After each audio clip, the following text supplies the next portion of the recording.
I'm also well. Alright, I'm going to minister in Afrikaans today.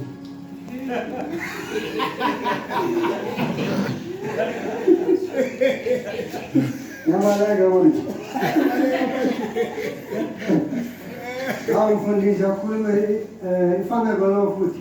Ja, ik kan Afrikaans praten. Nou, maar ik stick to English. Welcome back. Yeah. Alright, our theme for today is worshiping God. Sihloko sethu sanamuhla ke singokukhonza uNkulunkulu.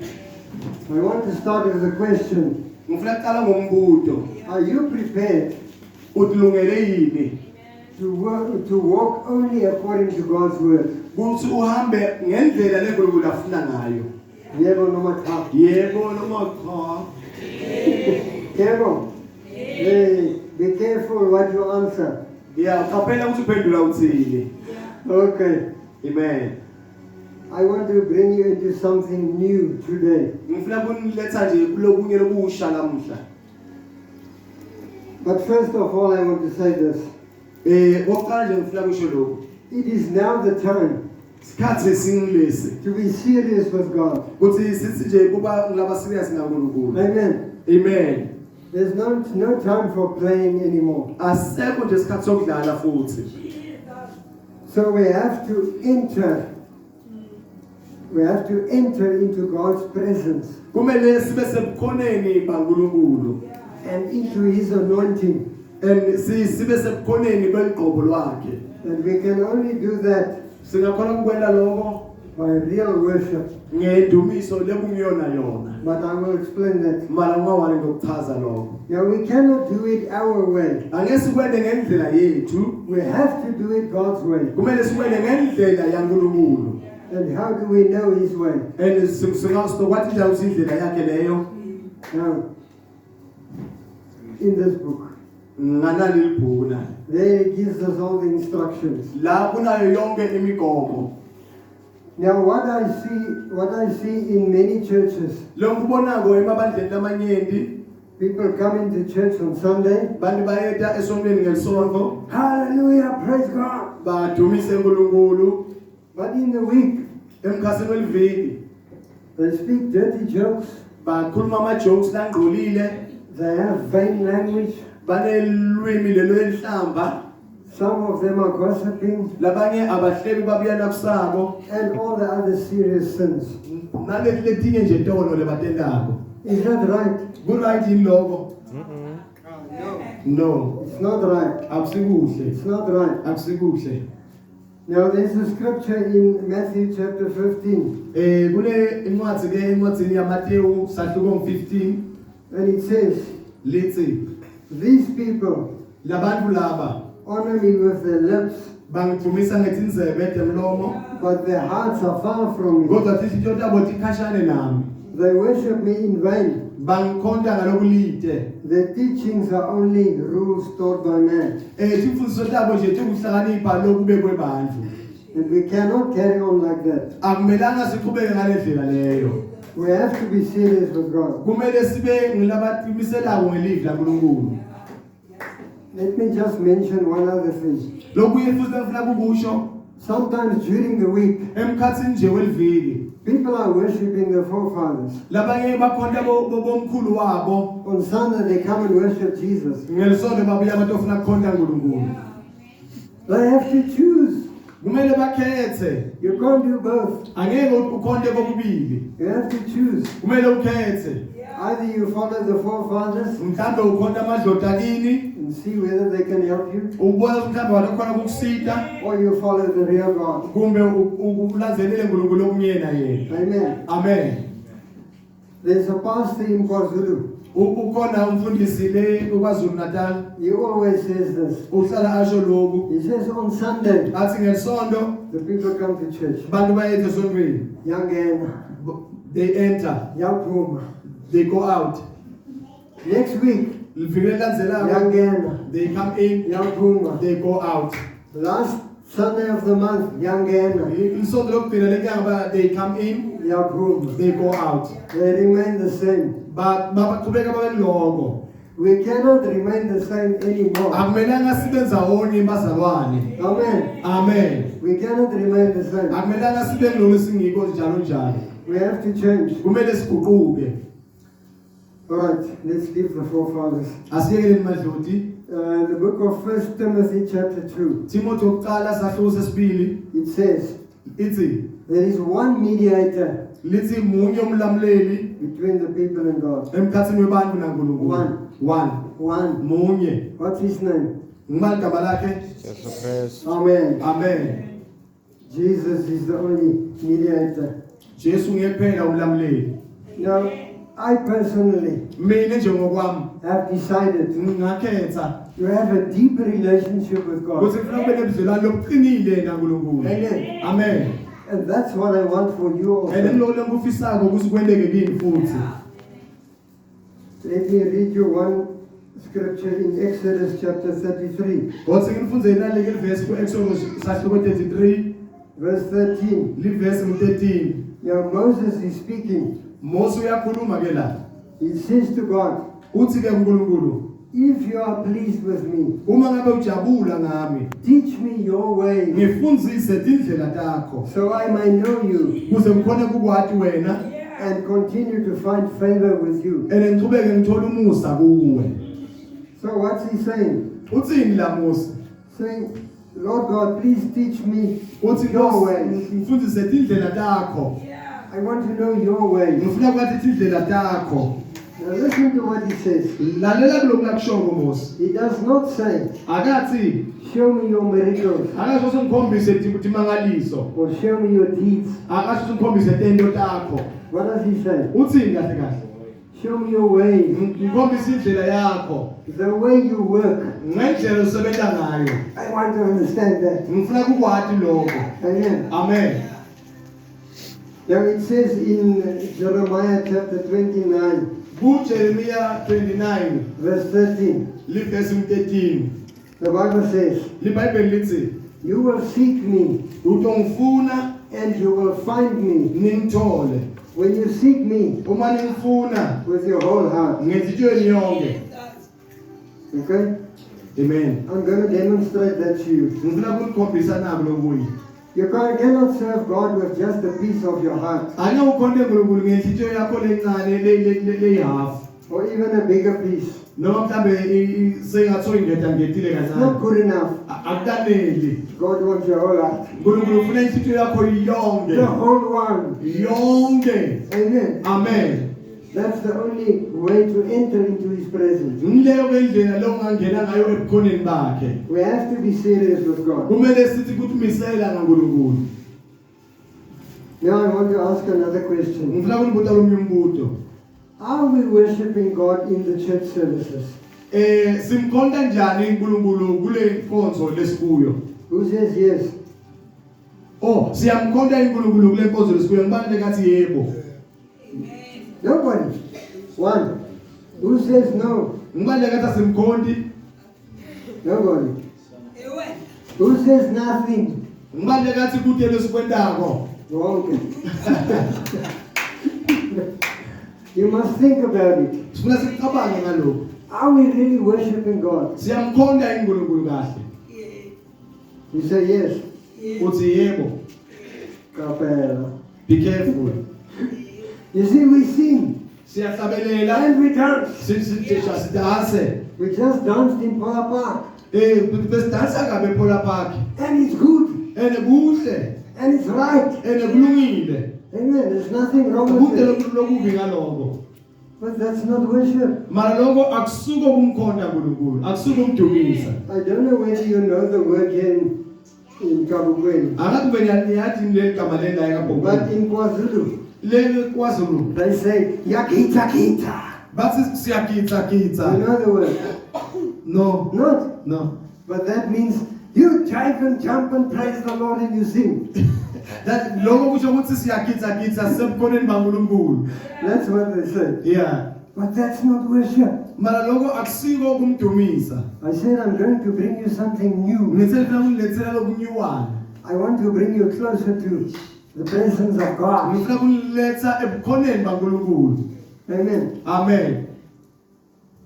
Now, who of you believe we should still read the Old Testament? Ngibani kini la kasakholelwa ukuthi kumele siqhubeke silifunze liBhayibheli sivumelana lesitsala seBhayibheli. Thank you. 1, 2, 3, 4, 5, 6, 7, 8. Because in the Old Testament, Ngoba kulokho Old Testament Bhayibheli litsala you see pictures ubona tithombe of what was going to happen in the New Testament. taloko bekumele kuwendeka kuNew Testament. Amen. Amen. So I want to show you something from the Old Testament. Ngifuna ukukhombisa ke lokudzala ngalapha yini ngane Old Testament. You remember what happened when Okay, yeah, I was confirming the Old Testament, sorry. you remember what happened when God took Israel out of Egypt? Ngiyakhumbula kusikwendeka noma uNkulunkulu akhipha ama-Israyeli abakhipha eGibhithe. God spoke to Moses uNkulunkulu wakhuluma naMose. and he said, you must make a tabernacle Wathi kumele wene indzawo yokumkhonda. where I can be present with my people. Ngila umuntu obahlala khona nebanttu bami. And he received perfect instructions Wathola ke indlela le-right ekumele ayende ngayo. of how to make the tabernacle. Kuthi kumele alende njani. Because that was the forerunner of the temple. Ya ngoba lokho bekusicalo saleli thempeli bekumele libe khona. Amen. Amen. You want to see what's here? Nifuna ukubona ukuthi kunani la. I'll show you just now. But the tabernacle was there Mara li-tabernacle lakhiwa for the people to meet God. kuthi bantu batohlanganyela naNkulunkulu khona. God was prepared to come down, uNkulunkulu bese kahlungiselela ukuthi ehle. and his presence could be felt and seen. Bukhona bakhe bebuvakala bubonakala. They call it in the Hebrew Shekinah glory. NgesiHebheru bathi Shekinah glory. In the Greek New Testament it's doxa. NgesiGriki ke bathi idoxa. That's the presence and the glory of God. Ngilobukhona baNkulunkulu. Let's see whether we can handle it here. Uthi sibona ke ukuthi singakhona kulenza lokhu la. It's a bit low. Nee, het gaat een beetje lang vat. It's a bit. Okay. Alright, now here we have a picture of the tabernacle. Lana sinesithombe ke seTabernacle. The tabernacle had 3 sections. Belisukaniseke kathathu. This first place Lendzawo leyo yokuqala was called the outer court. bekuthiwa kusesibuyeni. So the people had to enter through the gate Bantu bebangena lapha esangweni to come into the outer court. ukuze batongena lapha esibuyeni. Now what happened here? Lokwendiwani la There was an altar bekune altara where they sacrificed the animals. lapho bebanikela khona ngetilwane. And then there was a basin for washing. Bekunendzawo ke yokugezela tandla. So what happened in the outer court? Bekwendiwani ke lapha esibuyeni Was a lot of noise. bekunemsindo lomkhulu. Many people came in there Bantu abanyenti bebeda la and they talked. bakhuluma And the sheep cried. timvu takhala And the cows cried netinkomo nato futhi betikhala because they were going to be killed. ngoba betiyobulawa. So there was a lot of noise here. Bekunemsindo lomkhulu laphaya. Then there's another door that you need to go through. Bese kuba khona futhi lomunye umnyango ekumele ungene kuwo. That was called the holy place. Lokho bekuthiwa indzawo lengcwele. Now in the holy place, only the priests could go in. Lapha endzaweni lengcwele umpristi kuphela bekalungele ukungena. The normal people could not go here. Bantu nje bebangavumeleki ukungena laphaya. So the priests would go in there Mara umpristi bekangena laphaya and they would light the candle. bese ke akhanyise makhandlela. There were 9 candlesticks there. Bese lamakhandlela bekaletinzi Some had leti 7, some had 7. lamanye bekana lesikhombisa. And then there was a table with the holy bread. Bese bekuba netafula lebelesinkwa lesingcwele. And then at the back of the holy place, Bese emva kwalendzawo lengcwele there was an altar bese bekunele altar nakhona. where they would burn incense for the God. Ngilapho ke khona bebashisa khona impepho. So that was a place of worship. Lapho ke indawo uNkulunkulu bekadunyiswa khona. the priest would worship God there. umpristi bekadumisa uNkulunkulu kuleyo ndzawo. But then, Mara ke only the high priest umpristi lomkhulu, could go through door number 3 umpristi omkhulu kuphela bekanelungelo ukungena kulesivalo sesithathu into the Holy of Holies, endzaweni lengcwele, the most holy place. indzawo lengcwele kakhulu. God did not come down here. uNkulunkulu akazange ehlele lapha esibuyeni, He did not come down here. akazange abe sendzaweni lengcwele, He came down here. kodwa wehlele endzaweni lengcwele Behind the thick curtain lapha emva kwaleli curtains lebe likade lisidudla, where the Ark of the Covenant was. lapho bekunelibhokisi lesivumelwano saNkulunkulu khona. And only the high priest could go in And there. umpristi omkhulu kuphela bekanelungelo ukungena, And he went in there and wangena lapho to worship God kudumisa uNkulunkulu, and to ask forgiveness for the people. and ukuze kuthi kuqolelwe bandlu. Okay. Now answer me. Ngelo ngiphendule ke, Where are we? Where are we on a Sunday morning sikuphi ke thine ngesonto la kulesithombe when we say we're worshiping God? uma sesidumisa uNkulunkulu? Yeah or yes or yes? Sesibuyele endaweni engcwele kumbe engcwele kule ngcwele. Kulumani. Talk. Where are we? Sikuphi? What altar? Yeah. We're making a noise. Yeah, sibanga umsindvo. Hey, we're shouting, we're dancing. Hey, we're making a big noise. Yeah, siyadansa, siyamemeta, sena umsindvo nje lomkhulu. There's nothing wrong with it. Kude lokubi ngaloko. It's good. There's nothing wrong. Kuhle akulokubi ngaloko. But we cannot stay here. Mara kumelanga siphelele laphaya. We must go through. Kumele singene. We must arrive here. Kumele siyofika endzaweni If we really want to worship God. uma sifuna qoboqobo kumdumisa uNkulunkulu. Okay? Amen. Now, hey, there's so much I can't tell you. Kuningi lengingakusho la. Here is a lot of noise. La kunomsindo lomkhulu la esibuyeni la. When the priests go in here, Umpristi nakangena endzaweni engcwele it becomes quiet. bese kuyathula nyana. When the high priest goes in there, Umpristi omkhulu nakayongena endzaweni engcwele it's very quiet. kuthe qwaka. It's very quiet. Kuthe qwaka. There's no jumping and shouting there. Akunakugitsa nokumemeta lapho. He is before God. Uphambi kwaNkulunkulu. He says, "Lord God, I worship you. Uthe Nkosi I ngiyakudumisa. honor you. Ngiyangibonga wena. You are God. Wena uNkulunkulu. You are King. Wena uyinkosi. All glory to you." Ludumo lonke luya kuwe. And then he gives thanks. Bese ke uyabonga. Say, "Thank you, Lord God, Athi ngiyabonga for uNkulunkulu. all that we have." Konke lesinako. Yes, Lord, we have shoes on our feet. Sinethathulo etinyaweni tethu. We have clothes on our bodies. Sinetimpahla emtimbeni wethu. We have a place to sleep. Sinendzawo yokulala. We have some food to eat. Sinekudla sinakudla. And he was giving thanks And bekabonga uNkulunkulu. to God. Abonga uNkulunkulu. And what then? Emva kwaloko, And this is what we miss. ngilokele singakuqonzi kahle. Then that high priest would keep quiet. Bese ke lo mpristi ube soyathula. He says, "Lord God, Abasazi uNkulunkulu, speak to me." ngikhuluma ke nami. Athule, Quiet. athule, Listen. alalele. And that is what we miss in the church. Ngiloko ke lesingakhona ukuqonza kahle njengelibandla. We rejoice Siyajabula with our fellow believers. nebazalwane bonke. And it's right. Ene ku right. But we cannot stay there. Mara kumelanga siphelele lapho. We must go further. Kumele siqhubekele ekujuleni. Because what are we doing? Kahle kahle sizoba sentana. We are singing, we are talking. Siyahlabelela, siyakhuluma. We don't give God a chance to speak. Asimniki uNkulunkulu ithuba lokuthi akhulume. We don't give the Holy Spirit a chance to speak to us. Asimniki ithuba lokuthi akhulume nathi. True or not? Kuyiqiniso ngekumanga.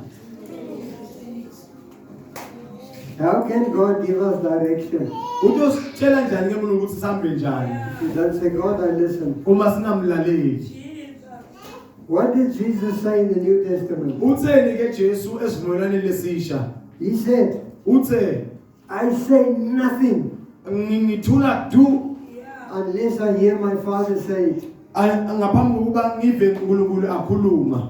I do nothing angendi lutho unless I see my father do it. ngaphambi kokuba ngibone baba enda. Give a hand for Pastor Peter. Uyasishayela uPastor Peter kanje. Amen. So we need to come to a place Kumele sifike kule ndzawo after we have Jubilee, uma sesirejoyisile where we become quiet before God. bese siyathula phambi kaNkulunkulu. Say, Lord, now I listen to you. Bese sizinkosi nyalo sesilalela wena. And this is not only for church on Sunday.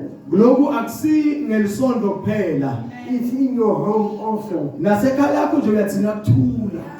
Whether you take time with God in the morning or the evening, Noma ngabe kusenzambama noma kusekuseni ube nesikhathi naNkulunkulu. you have to enter into His presence. Kumele ube sebukhoneni bakhe. You have to make time to worship Him. Kumele wendele isikhathi sokumkhonda. You know what many people do? Uyathi abantu abaningi benda njani? They get up. Bayavuka. Oh, good morning, God.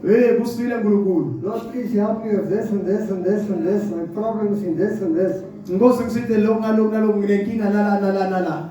Thank you, Lord. Ngiyabonga Nkosi. Goodbye. Ngistobona. Ah. Hi. Go Sam. Hey, oh Lord. That's not right. Akusikahle lokho. First of all, Ekuqaleni nje you ask nothing. awuceli lutho. You just worship Him. Uyamkhonda nje. Lord, I worship you. I praise you. uNkulunkulu ngiyamkhonda ngiyakudumisa. You are the only living God. Nguwe kuphela Nkulunkulu I give you ophilayo. glory. I thank you. Ngikuletha dumo ngiyabonga. And then afterwards, you can say, Lord, I have a problem with this. Please help me. Emva kwalokho sewungasathi nginenkinga nala. And then you thank Him again. Bese uyambonga futhi emva kwalokho. You understand what I'm saying? Niyakuva malonga ukukhulumako. Amen. Let me ask you something. Angisengikude na. When we sing the song, Uma sihlabelela ingoma, Asambenzo to me, let us go and praise. Am I worshiping God? Come again. Am I then worshiping God? Ngisuka ngimkhonda yini? Yes or no? Yebo noma cha? Angas. Amen. I don't know. To whom are we speaking? Sikhuluma nabani kahle hle? Hey, one, Asambenzo to me. Hey you, let's go and praise the Lord. To whom am I speaking? Ngikhuluma nabani kahle hle? To the congregation. Ngikhuluma nelibandla. I'm not speaking to God. Angikhulumi naNkulunkulu. You understand? Mara uyakuva. But, Mara you are Alpha and Omega. uyisiqalo I praise you. nesiphetho. What is that? Ngiyakudumisa. Kuyilobo. What is that? Kuyilobo. That's worship. Umdumisa lo. To whom am I speaking? Ukhuluma nabani? To God. naNkulunkulu. You see the difference? Uyawubona umehluko. There's a time for just singing, Kukhona isikhathi nje ungamanihlabelele. but there's a time Mara kunesikhathi for speaking to God directly. ukuthi ukhulume naNkulunkulu uqobo lwakhe. You got it? Niyakuthola. Put it here Ufake la engqondweni. and click save. Bese uyakulondvolonte. And then you take it here and put it here. Ukususe futhi la ufake enhlitshweni. We sang that for a park. Yasicule phakaphaka. Wangibekela. Wangisusala. Wangibeka le. But now it's the other way around. Yeah. Yang tatala, yang begala. Yasicule sesiwangithatha la, wangibeka la. Put it in your heart. Futhi umfake enhlitshweni yakho. God wants your heart. uNkulunkulu ufuna inhlitiyo. Hayi ingqondo. Hayi ingqondo. He wants your heart. Ufuna inhlitiyo. So your knowledge must come here. Lwathi lwakho lufuna liqhamuke enhlitshweni. Can you say amen? Ngingasho amen kuleyo ndzawo. Amen. All right, now one wonderful thing about the tabernacle. Lokubalulekile ke ngaleli tabernacle. That curtain Lela likhethenisi at door number 3 lapha kulomnyango wesithathu. was torn Latsabuka from top to bottom. usuke etulu kuyendasi. It's open. Livulekile. What does it mean? Lichazane. Only the high priest can go in. Umpriest kuphela kuthi angangena. No. Everybody can go Wonke in. umuntu angangena. You can go in. You can go in. Nalo You can angangena, go nalo in. angangena, nalo angangena. It's not only for the pastors. Akusiyo umfundisi kuphela. For everybody. wonke. That was God's invitation. Ngiloko uNkulunkulu libito libekalenda. He said, come into my presence, Athi buya ebukhoneni bami all of you. nonke. So then we must enter into his presence. Manje ke kumele singene ebukhoneni bakhe. So you understand what I mean by worship? Manje niyavisa ngikhatha kuthini ngendumiso. Coming close to God. Kusozela kuNkulunkulu. You understand this? Niyakuva lokho?